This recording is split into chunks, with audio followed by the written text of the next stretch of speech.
बिस्मिल्लाहिर्रहमानिर्रहीम। আসসালামু আলাইকুম। Golden Gate International School and College কর্তৃক আয়োজিত অনলাইন ক্লাসে সকলকে স্বাগতম। আমি হাসনা আক্তার শান্তা, সহকারী শিক্ষিকা। আজকে আমি তোমাদের শেখাবো দশম শ্রেণীর বাংলা সাহিত্য। আজকের পাঠ তোমাকে পাওয়ার জন্য হে স্বাধীনতা। তোমাকে পাওয়ার জন্য হে স্বাধীনতা, এটি লিখেছেন শামসুর রহমান। আজকে আমরা এই পড়ার আলোচনার আগে কিছু কথা বলব। আমরা সবাই জানি, যখনই বলছি তোমাকে পাওয়ার জন্য হে স্বাধীনতা, তার মানে বোঝা যাচ্ছে এই স্বাধীনতাকে পাওয়ার জন্য আমরা কি কি করেছি সে বিষয় সম্পর্কে আজকে তুলে ধরব। বাঙালিরা সবসময় স্বাধীনতা কামী ছিল। যতবার বাঙালিরা নিজস্ব জন্মগত অধিকার ছিনিয়ে আনতে চেয়েছে, ততবারই পাকিস্তানিরা এদেশের সাধারণ মানুষের উপর, বাঙালিদের উপর নির্বিচারে হত্যাযজ্ঞ চালিয়েছে। কিন্তু বাংলার মানুষকে কখনো কি করতে পারেনি, দমিয়ে রাখতে পারেনি। তারা সবসময় এর প্রতিবাদ করে গেছে। এই প্রতিবাদের প্রেক্ষিতে তাদের আত্মত্যাগের বিনিময়ে আমরা পেয়েছি একটা নতুন রাষ্ট্র বাংলাদেশ, যেখানে আমরা স্বাধীনভাবে আজ চলতে পারতেছি। এই স্বাধীনতা অর্জনের জন্য বাঙালিরা কি কি অবদান রেখেছে আমরা সেই সম্পর্কে আজকে জানব। তবে এই বাঙালিদের অবদান আমাদেরকে সবসময় স্মরণ করতে হবে। তাহলে এবার আমাদের আলোচনায় আসা যাক। আমরা কবিতার প্রতিটি লাইন সম্পর্কে জানব। তোমাকে পাওয়ার জন্য হে স্বাধীনতা, তোমাকে পাওয়ার জন্য আর কতবার ভাসতে হবে রক্ত গঙ্গায়, আর কতবার দেখতে হবে খান্ডুর দাবি। এই যে চার লাইন, এখানে বলা হচ্ছে যে এই স্বাধীনতাকে পাওয়ার জন্য বাঙালিরা আর কত রক্ত গঙ্গায় ভাসবে, অর্থাৎ বাঙালিরা যতবার আন্দোলন করছে ততবারই তাদেরকে রক্ত ঝরাইতে হয়েছে। যেমন 1947 সালে, 1952 সালে, 1930 সালে, 1757 সাল, 1857 সালে। তাই বলা হচ্ছে আর কতবার ভাসতে হবে রক্ত গঙ্গায়, আর কতবার দেখতে হবে খান্ডব দাহন। এই খান্ডব দাহন হলো খণ্ড খণ্ড অগ্নি। বাঙালিরা যতবার নিজস্ব অধিকারের জন্য প্রতিবাদ করেছে, সেই বাঙালিদেরকে দমিয়ে রাখার জন্য করা হয়েছিল তাদের ঘর বাড়ি আগুনে বারবার পুড়িয়ে দেওয়া হয়েছিল। এই জন্যই বলা হয়েছে আর কতবার দেখতে হবে খান্ডব দাহন। এরপরে আসো, তুমি আসবে বলে হে স্বাধীনতা, সাকিনা বিবির কপাল ভাঙল। সাকিনা বিবি একজন মহিলার কথা বলা হয়েছে। কপাল ভাঙল, কপাল মানে এখানে বোঝানো হয়েছে তার ভাগ্য। যখন যুদ্ধ শুরু হয় তখন তার ঘর বাড়ি, তার স্বামীকে হয়তো হারাতে হয়েছে, অনেক নিষ্ঠুর অত্যাচারে সহ্য করতে হয়েছে। এই জন্যই বলা হয়েছে সাকিনা বিবির কপাল ভাঙল। শীতের সিঁদুর মুছে গেল হরিদাসী, তুমি আসবে বলে হে স্বাধীনতা। শীতের সিঁদুর মুছে গেল হরিদাসী। তোমরা সবাই জানো, সনাতন ধর্মে যখন মেয়েদের বিয়ে হয় তখন তাদেরকে সিঁদুর পরিয়ে দেওয়া হয়। যখন তার স্বামী মারা যায় তখন তার শীতের সিঁদুর মুছে ফেলা হয়। তার মানে এই যুদ্ধ করতে গিয়ে এই হরিদাসীর মতো অনেক মহিলার শীতের সিঁদুর মুছে গেছে। কিসের জন্য? আমরা একটা নতুন রাষ্ট্র পাবো বলে আজকে আমাদের এই পরিণত হয়েছিল।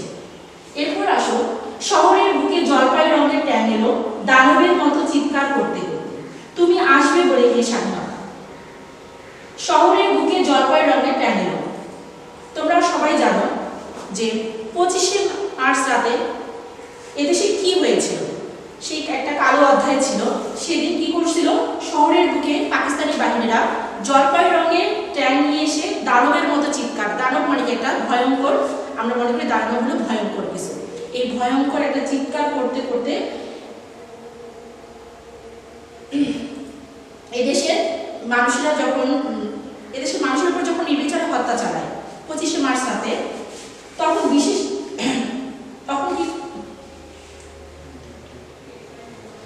শহরের বুকে জলপাই রঙের ট্যাং এলো দানবের মতো চিৎকার করতে করতে, তুমি আসবে বলে হে স্বাধীনতা। 25শে মার্চ রাতে জলপাই রঙের ট্যাং নিয়ে এসে পাকিস্তানি সেনাবাহিনীরা এদেশের মানুষের উপর যে নির্মম হত্যা চালিয়েছে সেই সম্পর্কে এখানে বলা হয়েছে। তুমি আসবে বলে হে স্বাধীনতা, ছাত্রাবাস বস্তি উজাড় হল। রিকওয়েলস রাইফেল আর মেশিন গান হয়ে ফুটালো যত্রতত্র। এই যে ছাত্রাবাস বস্তি উজাড় হলো সেদিন 25শে মার্চ রাতে রাজারবাগ, পুলিশ লাইন, ঢাকা বিশ্ববিদ্যালয় সহ আশেপাশের এলাকায় এমন ভাবে নির্বিচারে হত্যা চালিয়েছিল যে মানুষকে পিষে মারা হয়েছিল।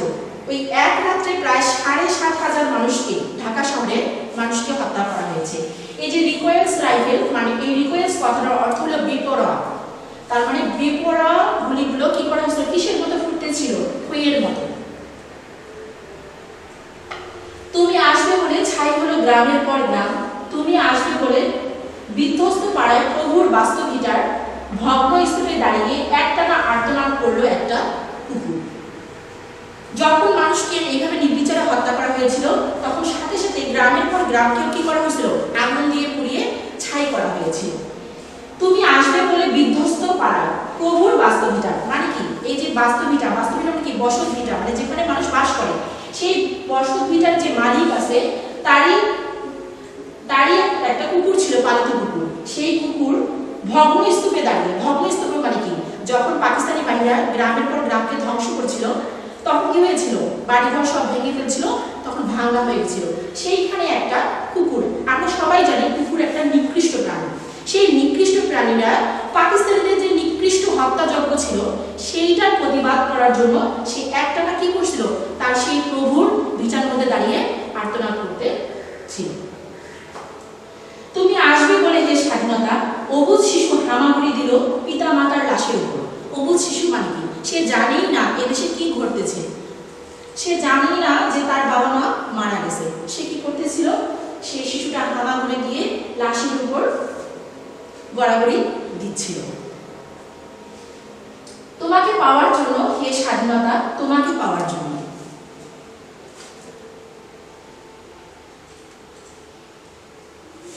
আর কতবার ভাসতে হবে রক্তগঙ্গায়, আর কতবার দেখতে হবে খান্ডদাহ। স্বাধীনতা তোমার জন্য থুরথুরে এক বুড়ো উদাস দাওয়ায় বসে আছেন, তার চোখের নিচে অপরাহ্নে দুর্বল আলোর ঝিলে বাতাসে নড়ছে চুল। এই যে স্বাধীনতাকে পাওয়ার জন্য এক থুরথুরে বুড়ে মানে কি? একটা অতি বৃদ্ধ মানে বয়স্ক মানুষ। উদাস দাওয়ায় হলো বারান্দাকে বোঝানো হয়েছে। বসে আছেন তার চোখের নিচে অপরাহ্নে দুর্বল আলোর ঝিলে। এই যে তার মনের মধ্যে একটা বিষণ্ণতা, স্বাধীনতা কবে আসবে সেই বিষণ্ণতা থেকে সেই বিষণ্ণতাকে বলা হয়েছে তার চোখের নিচে অপরাহ্নে দুর্বল আলোর ঝিলে। বাতাসে নড়ছে চুল, তার বিষণ্ণতায় তার কি হচ্ছে? বাতাসে চুলগুলো নড়তেছে। সেও ভাবতেছে যে কবে আসবে এই স্বাধীনতা। স্বাধীনতা তোমার জন্য মোল্লাবাড়ির এক বিধবা দাঁড়িয়ে আছে নরবরে খুঁটি ধরে দগ্ধ ঘরে।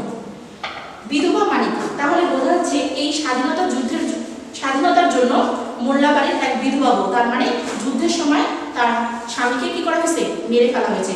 শুধু স্বামীকে মেরে ফেলা নয়, তার বাড়িটাকেও কি করা হয়েছে? আগুনে পুড়িয়ে দেওয়া হয়েছে। সেও অপেক্ষায় আসতেছে কবে এই স্বাধীনতা আসবে, কবে তার দুঃখ বুঝবে। স্বাধীনতা তোমার জন্য হাটদিশার এক অনাথ কিশোরী শূন্য থালা হাতে বসে আছে পথের ধারে। হাটদিশার এক অনাথ কিশোরী শূন্য থালা হাতে। এখানে বলা হয়েছে স্বাধীনতার সময় আমাদের দেশে কি ছিল? অর্থনৈতিক মন্দা ছিল, তার মানে কি? দীনতা ছিল, মানুষের অনেক অভাব কষ্ট ছিল। এই কিশোরী দাঁড়িয়ে আছে যে যেদিন স্বাধীনতা হয়তো আসবে সেদিন আমাদের কি হবে? অর্থনৈতিকভাবে আমরা মুক্তি পাবো, সেই প্রত্যাশায় সে দাঁড়িয়ে আছে। আসো এবার দেখি আরো কে কে এই স্বাধীনতার জন্য অপেক্ষা করতেছে। তোমার জন্য সগির আলী, শাহবাজপুরের সেই জোয়ান কিশোর। এই সগির আলী কোথাকার?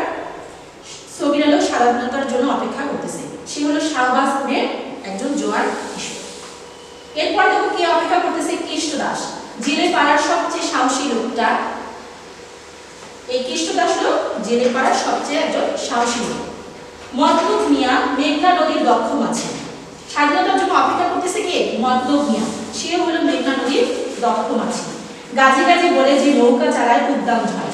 আমরা জানি মরে গেলে আমরা বলি শহীদ, আর যদি যুদ্ধে জয়ী হয় সে হলো গাজী। তার মানে সে এখনো বেঁচে আছে। সে কি করতেছে? নৌকা চালাচ্ছে উদ্দাম ঝড়ে। আর কি করতেছে? স্বাধীনতার জন্য সে চিৎকার করতেছে। রুস্তম শেখ ঢাকার রিকশাওয়ালা, এই যে রুস্তম শেখ সেও স্বাধীনতার জন্য অপেক্ষা করতেছে, কিন্তু সে আজ বেঁচে নেই। আসলে দেখি কেন বেঁচে নেই? যার ফুসফুস এখন পোকার দখলে। মানুষ যখন মারা যায় তখন তার ফুসফুসটা কি হয়? পোকার দখল হয়ে যায়। এই মৃত ব্যক্তিটাও স্বাধীনতার জন্য অপেক্ষা করতেছে। আর রাইফেল কাঁধে বনে জঙ্গলে ঘুরে বেড়ানো সেই তেজি তরুণ যার পদভার। আর কে অপেক্ষা করতেছে? তরুণ সমাজ, যারা মুক্তির জন্য যুদ্ধ করে গেছে। একটি নতুন পৃথিবীর জন্ম হতে চলেছে, সবাই অধীর প্রতীক্ষা করছে তোমার জন্য কে স্বাধীনতা। তার মানে বাঙালিরা যে এত নিজেদের আত্মত্যাগ ছিল, সেই আত্মত্যাগের বিনিময়ে তারা অধীর অপেক্ষা করতেছে যে এদেশে একদিন স্বাধীনতা আসবে, একটা নতুন পৃথিবী জন্ম হবে। তাদের কি এই আত্মত্যাগ কখনোই বৃথা যাবে না।